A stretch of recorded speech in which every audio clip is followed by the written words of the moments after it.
This PowerPoint is looking at CIE English as a First Language 0500, Paper 2, Question 1, and we're going to focus specifically just on writing advice.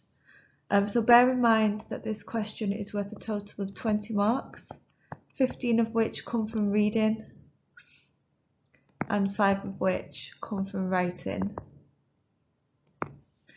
So therefore you should focus mainly on this question as being a reading task. The writing is important, but it's not super important. As long as your grammar is basically accurate and you make an attempt to show that you're writing to the text type, you can walk away with 3 out of 5 quite easy. But if you don't focus on the reading, you're going to have a really hard job to get a high grade overall on the paper. So before we start talking about the writing, I just want to quickly remind you guys of the rules for question 1, which do include reading tips. So the first thing is that you must write about each bullet point equally. Usually that means about 1 long paragraph per bullet point. So that might look something like intro, paragraph 1, paragraph 2, paragraph 3, and a conclusion. That's what I recommend for this question, no matter what text type you got asked to write. And as I said, it should be equal. Normally what happens is people, they struggle with bullet point 3. And so they write a lot more for bullet point 1, a lot more for bullet point 2, and they hardly answer bullet point 3, which will lead to you getting a really low mark. So therefore, if you assign each bullet point a paragraph, that will stop you from forgetting to write about bullet point 3. My next piece of advice is do not repeat points. If you just keep making the same point over and over and over again, you're not hitting that mark scheme. So say something, develop it for 1 or 2 sentences and then move on, and make sure the next thing that you're saying is a completely separate point, that it's not super similar, and that way you'll get a higher mark. So linked to that then is to try to say as many different points as you can for each bullet point. Usually a good number to aim for is about 5 or 6 per bullet point. Usually the mark scheme will have between 5 and 8 points, possible points that you guys could get. So I think 5 to 6 is a good amount for you to do in the time that you're given. A reminder that you should be developing your points, adding on extra detail. What that means is perhaps 1 or 2 extra sentences. Usually development is saying why something happened, how something happened, or how you feel about it. And then my final point is that any development should have evidence for it in the text. It shouldn't be completely random or out of character. If you do that, you're showing the examiner that you haven't really understood the passage. Yes, you're being creative, yes, you're being imaginative, but this is a reading task. And so if you're just talking about something else because you think it sounds interesting, but there's no evidence for it, you might lead the examiner to think that you haven't understood the original text. So don't have random things or characters acting in ways that we know that they wouldn't act. Okay, so now we're going to talk about our first text type, which is interviews. For each of these text types, I'm going to firstly tell you some general points, and then I'm going to show you an example of one. So, interviews. Every interview should have an interviewer and an interviewee. So in other words, this is a conversation between 2 people. Your interviewee should do most of the talking, and actually CIE help you to do that. CIE usually will say in the exam that the interviewer will only ask 3 questions, and those 3 questions are basically your bullet points. So they tell you what to write, and they usually already phrase that like a question, so you can just copy it straight down from the text and focus on what your interviewee is going to respond. When you're answering this, you should try to use some spoken language. For example, well, as you know, I guess I hadn't thought about that. Gee, think about what people actually say when they're thinking. As we spoke about in class, we call these filler words. Words we use to fill the time whilst we figure out what to say. Next is make the conversation sound like a real conversation by using you. Remember, as we said up here, it's two people talking, so obviously they're going to address each other, they're going to talk to each other, and when we talk to other people, we use the second person and we say you. So have your interviewee speak to the interviewer directly. They can say things like, you really can't imagine, blah, blah, blah, and don't look so surprised at what I just said. Show that there are two people in this conversation.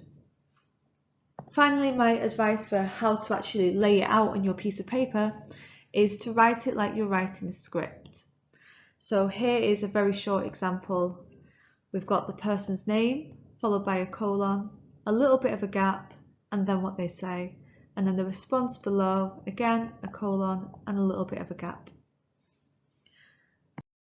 So next we're going to look at a longer example of an interview. So all of the examples in this PowerPoint are all on the same topic. They're all about a man named Mr. Jared Wigglesby who has been found murdered. And you're going to see those in all of the 7 different text types to see how language and structure has changed a little bit to match that text type. So this here is an interview with a detective.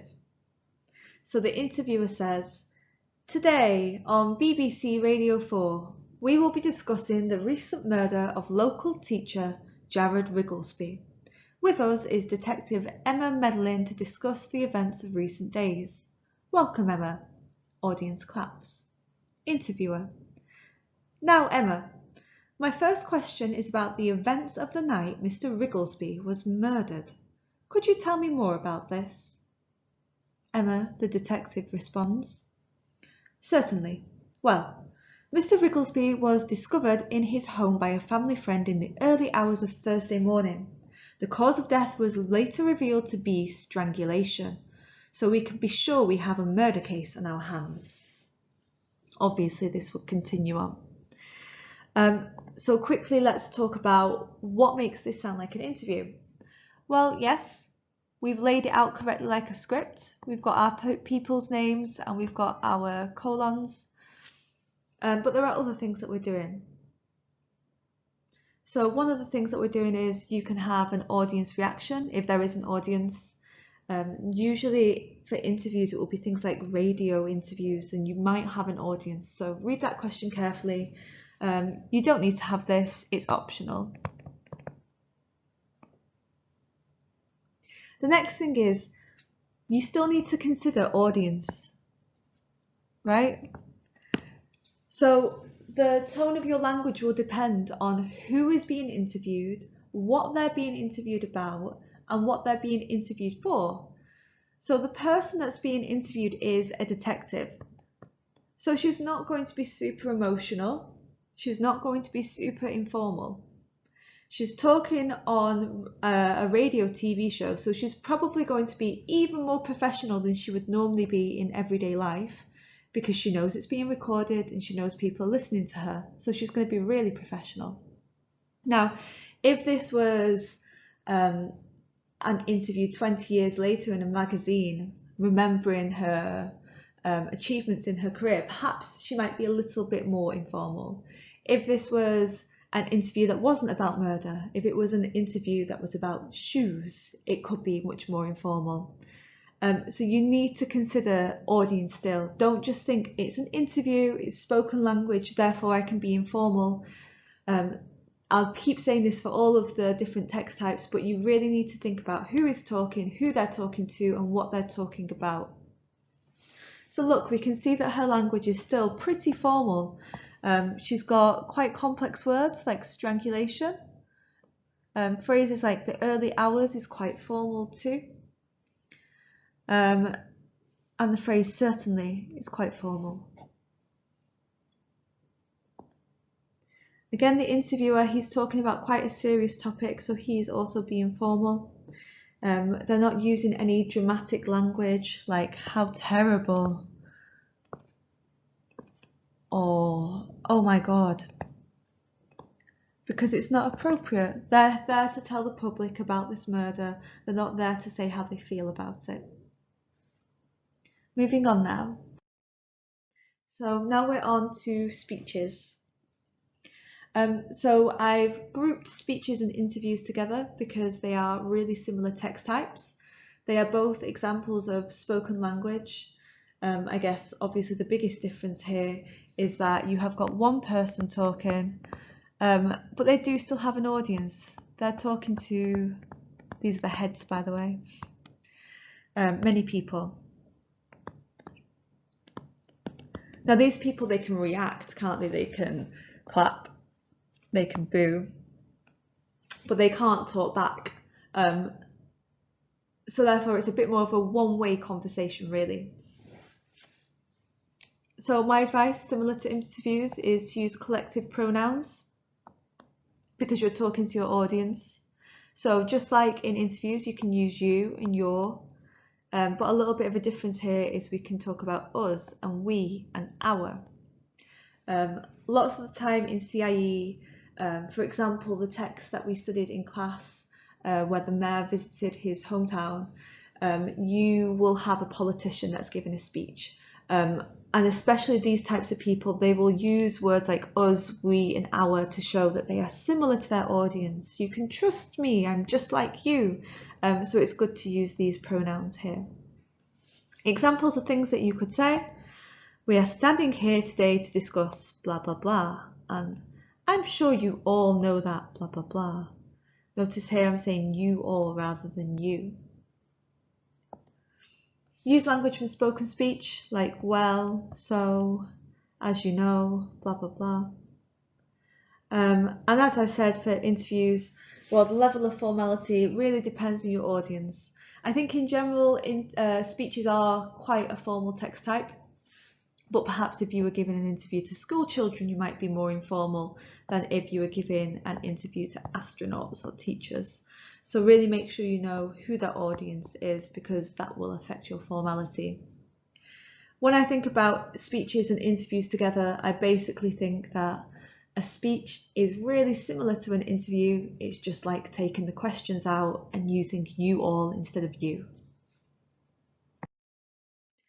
So here's an example now, imagining that the detective is perhaps giving a speech to the press or local people about the murder.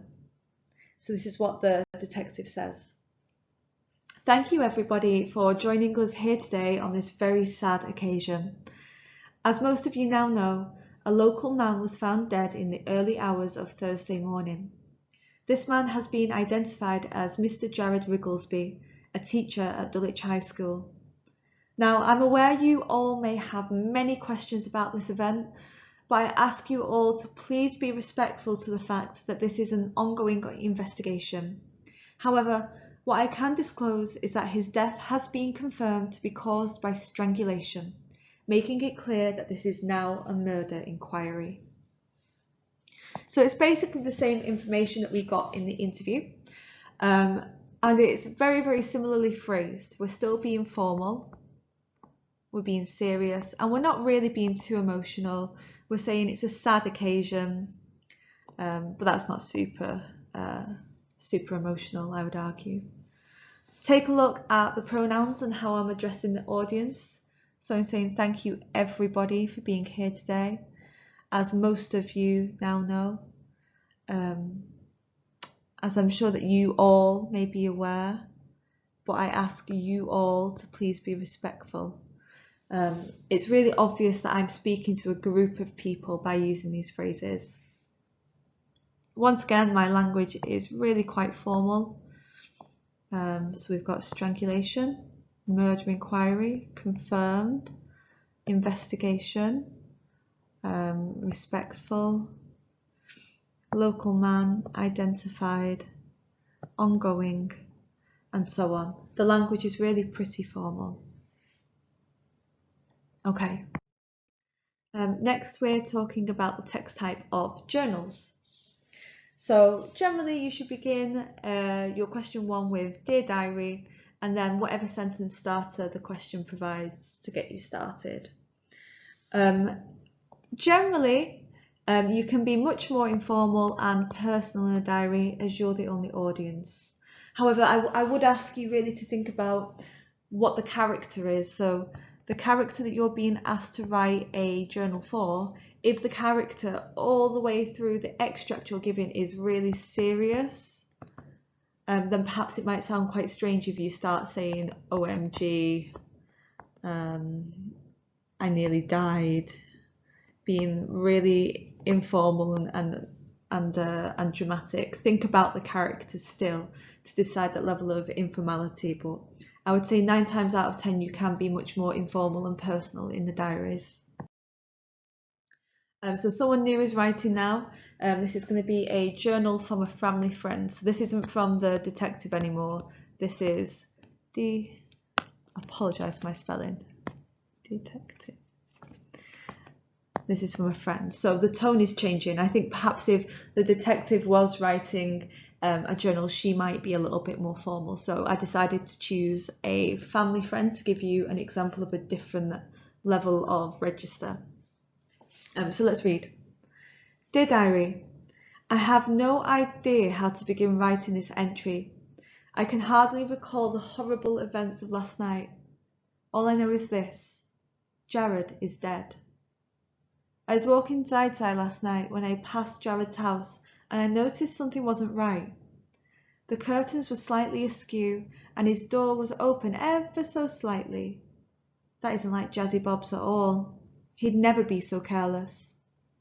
I chained Zai to the fence and went inside and I saw him.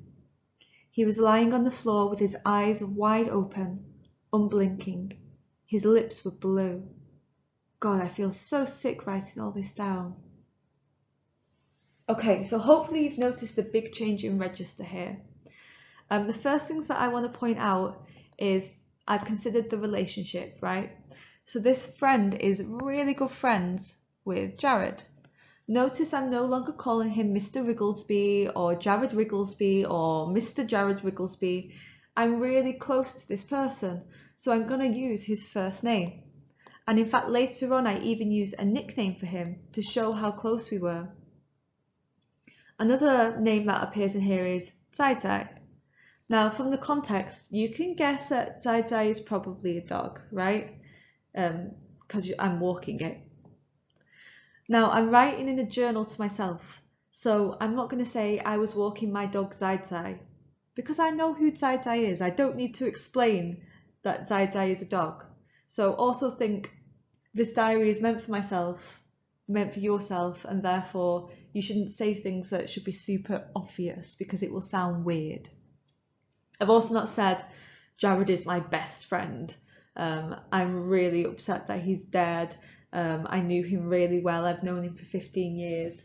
But I've hinted at it because I've said that isn't like Jazzy Bob's at all. He'd never be so careless. That shows how well I know him. That shows that I've noticed that I walked past his house and I noticed something very small, just the curtains and the door being slightly wrong, and I know that's not normal for him. So that's showing my relationship with him, right? Next, we've got some more informal punctuation.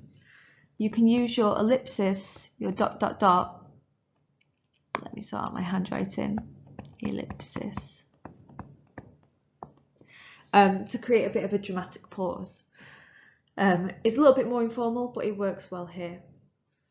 I've also used colons for dramatic emphasis, and that again is a little bit more informal. Look at the language too. God, that's informal. Horrible events, I'm being emotional.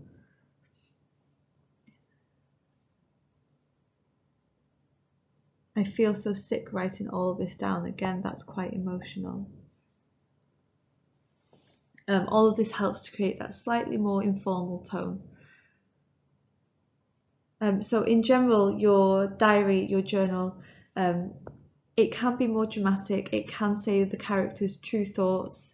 You can tell secrets there. It's a good place where if you infer something in the text, something that's not very obvious, you can kind of develop it here because finally you can tell the truth about the event. Moving on now to letters. So once again, I've grouped letters and journals together because often they can be quite similar depending on who you're writing to. Quite often you'll be asked to write a letter to a friend. Now, for God's sake, please don't just write "Dear friend." If you're writing to your friend, you know their name, so give them a name. It sounds really weird if you refer to your friend as friend the whole way through a letter, so just don't do that, please. The audience, that's wrong. The tone depends on who you're writing to, who your audience is, so you need to read the question carefully. If your audience is a friend, you can be more informal, talk about shared memories, tell them the truth, tell them any secrets. But if your audience is a company or a boss, then you should definitely be much more formal. So again, check that. If you are writing to a friend though, I think that the tone will be very similar to a diary. And don't forget to sign off your letter with love or best wishes and your name. If you're a character in the text and it doesn't give the full name, you can add in those details. So remember the Miss Salmon paper that we read. Now we never learn Miss Salmon's first name, so you can create a first name for her. We never learnt her age. Like, if it is relevant, you can give her an age. These small extra details you can add in. Don't be scared to do that. An example now. So now we have got a letter from a detective to a family member. This has really changed our audience, hasn't it? So we've got a detective, so they're going to be formal, but they're writing to Mr. Wrigglesby's family member. So perhaps they won't be as brutally honest. Maybe they won't tell him or her the details in a very plain way because they won't want to upset them. So that changes the tone. Let's read it. Dear Mrs. Wrigglesby, I'm writing to you to update you on the latest progress on your husband's murder case. I know that this has been an extremely hard time for you, so I want to assure you that the police force is doing its utmost to bring your husband's killer to justice. As you are aware, your husband was discovered in the early hours of Thursday morning in your family home whilst you were on vacation. His body was found by your family friend Clyde Mayer and subsequently taken to be examined. We have now confirmed that no DNA evidence was found on his body, but have had the cause of death confirmed as being strangulation. So if we take a look at it, we see that I'm being quite empathetic. I'm showing sympathy up here. I know that this has been a very hard time for you, and you're giving them some reassurance that they're going to find the killer, right? You're being nice because this is your audience. You know that's what you need. However, you're still a detective, so you're still being formal. You're not saying, oh, I know your life will never be the same again. Come round to my house. I'll bake you a cake. You can be my friend. I'll look after you. It's not appropriate. You're a detective. You're still being formal. So let's have a look at some of this formal language. I'm writing to update you, latest progress, murder case, assure you, the force is doing its utmost to bring your husband's killer to justice. That's really formal. He was discovered, subsequently examined, now confirmed, DNA evidence, strangulation. All of these words and phrases, they're really formal because we are, after all, a detective. Notice that I start it with dear blah blah blah, whoever I'm writing to, and perhaps at the end I would give the name detective whoever, make up a name for her. Yours sincerely.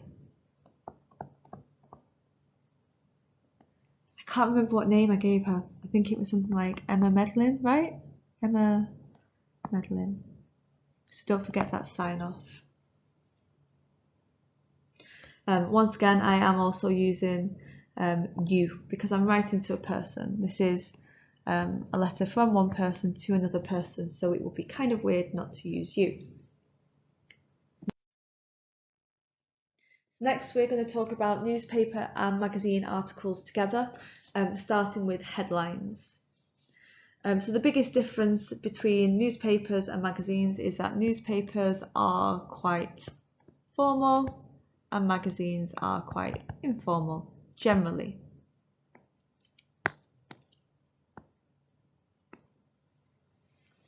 So take a look at these headlines.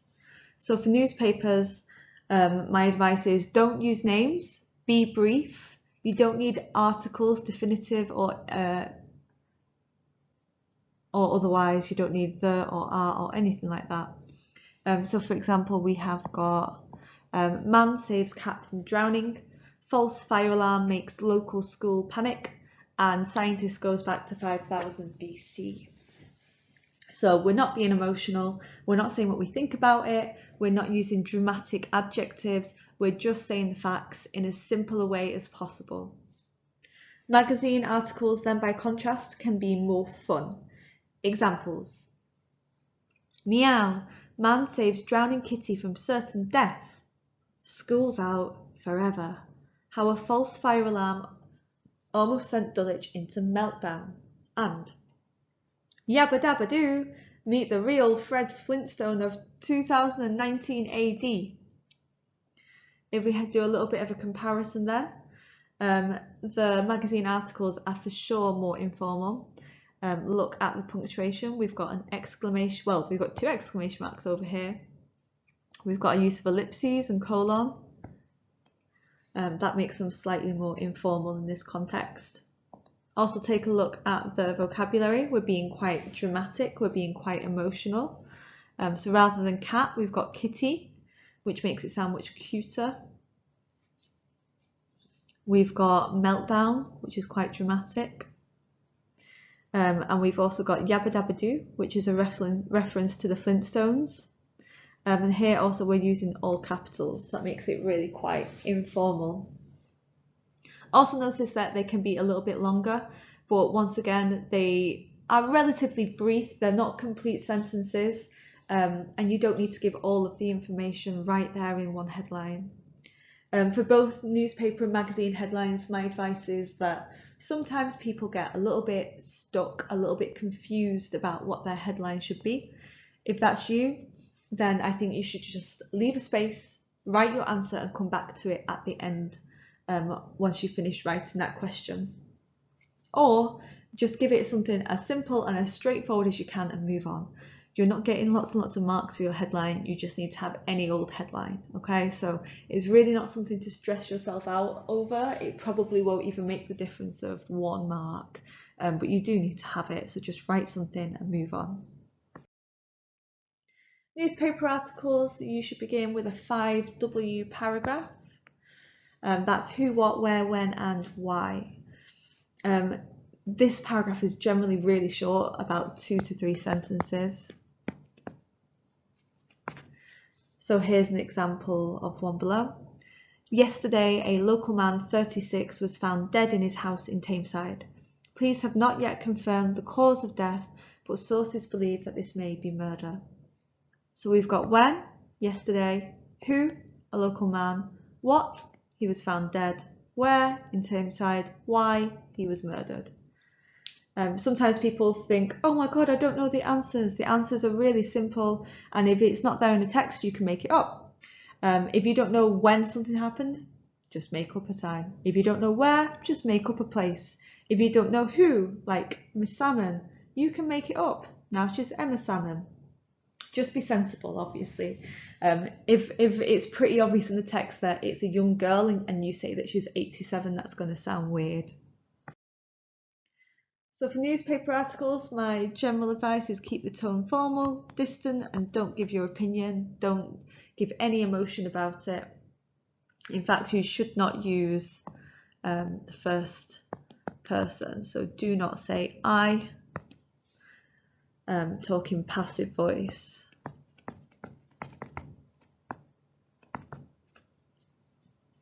You can have short interviews or quotes from people involved if it's relevant, but you don't need to. This is just in case you're not sure how to put a point in. So that's optional, really not needed, but in case you want to do it, this is how you would lay it out. Local teenager Tony Joe, 16, told us, I saw the whole thing myself. The bear ripped his whole head off. When you do give people's names, give their full name, their first name and their last name, and give their ages in brackets like this. So for magazine articles, as we've already said, the tone can be a little bit more informal, depending on the exam question. Most commonly it's a school magazine, which would be quite informal, but imagine you've been asked to write a magazine article for scientists, I don't know, something that might require a more formal tone. Just make sure you read that question really carefully, what type of magazine it is you're writing for.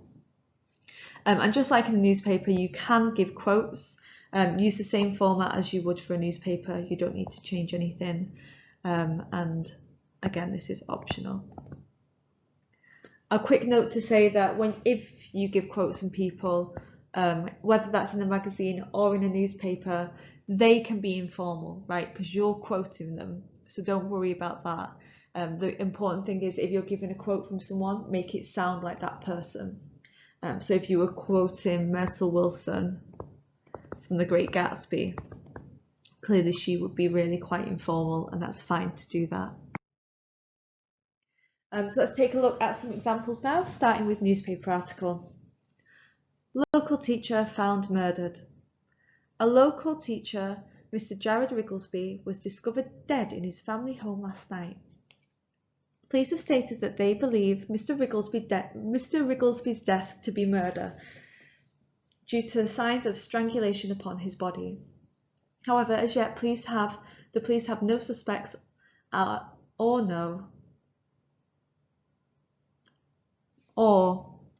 apologise for my grammar, or probable motive for the murder. Apologise for the grammar there. So firstly, let's take a look at the formal language. So he was discovered dead. The police have stated they believe strangulation, suspects, probable motive. They're not saying anything emotional here, they're just stating the facts. If we also take a look at the 5 W's, we have got who. Oh, let me change my pen to a smaller one. We've got who, Mr. Wrigglesby. We've got where, in his family home. We've got what, he was discovered dead. We've got why, which is that he was murdered or strangled.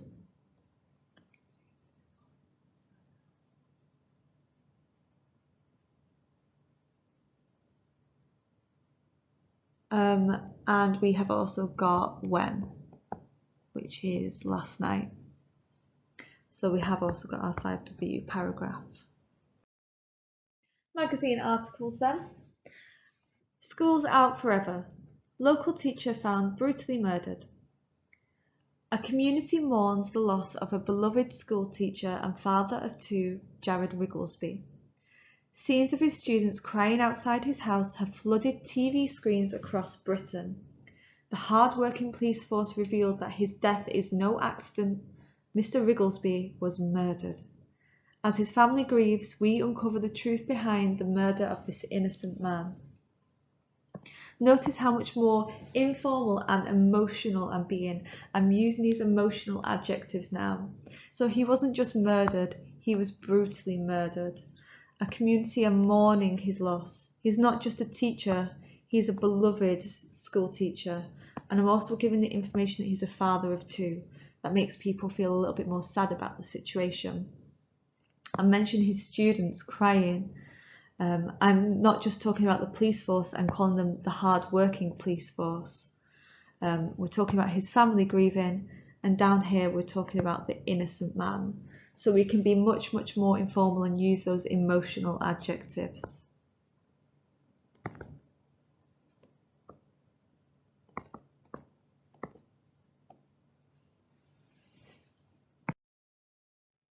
Our final text type now is a report. So reports tend to be more formal and impersonal, no feelings, just facts. Really, really similar to your newspaper articles. I would say that they're very, very similar indeed. But the biggest difference here is the way that you lay it out. So give each of the bullet points a subheading and underline it. So if you imagine it on your page, you'll have your title, your intro, and then you'll have title 1, underline blah blah blah, title 2, title 3, which I'm not going to write because you can see I've not got room, and your conclusion. So you just give each of the bullet points a subheading. The easiest way to do this is literally copy down the bullet point but remove the verb at the start. So often it will say things like, describe how Mr. Wrigglesby was found. So imagine the bullet point says that.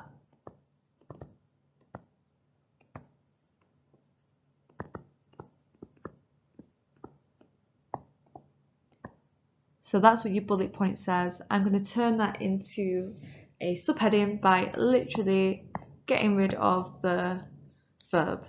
And now my subheading is just how Mr. Wrigglesby was found. The same as for all of the other text types, have an introduction, 3 subheadings that match the bullet points, and a conclusion. Just like in newspapers, you can use passive voice where appropriate. Many students think, many people believe, some may find that, but generally you shouldn't really be using I. So here's an example. I did it as an autopsy report where a doctor examines Mr. Wrigglesby's body. I'm pretty sure CIE will never ask you this, but it's just the only text type that I could think of for the same topic. Autopsy report, Jared Wrigglesby, case hash CN-3100. In this report, the cause of death of Jared Wrigglesby will be discussed. The time of death is also examined in section 3 of the report. Circumstances of Jared Wrigglesby's death. The body was discovered at approximately 04:30 on Thursday, 12th of April 2019. The crime scene was kept largely intact thanks to the quick action of the forensic response team. Upon initial examination, it was noted that Mr. Wrigglesby was lying on his back, flat on the floor with no obvious signs of injury. Autopsy findings. Upon closer examination of Mr. Wrigglesby, a small amount of bruising was found around his throat, giving probable reason to suspect strangulation as the most likely cause of death. So if I were to continue this, obviously I would have the 3rd bullet point and a conclusion too. Don't forget those. So I've given it a really straightforward title, just autopsy report, Jared Wrigglesby. I've made up a case number. Keep it really simple. Like you could just put a report of blah blah blah.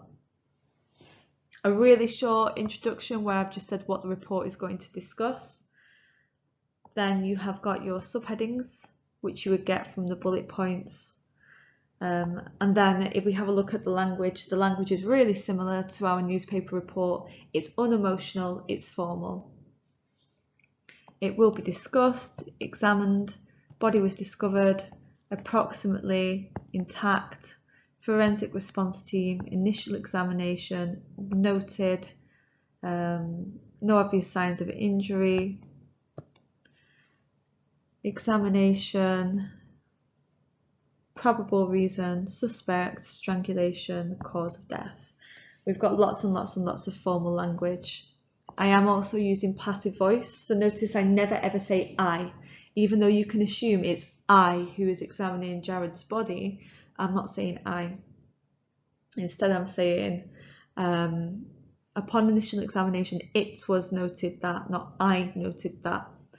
A small amount of bruising was found, not I found it. Giving probable reason to suspect blah blah blah. I'm not saying I suspect blah blah blah. Don't use I.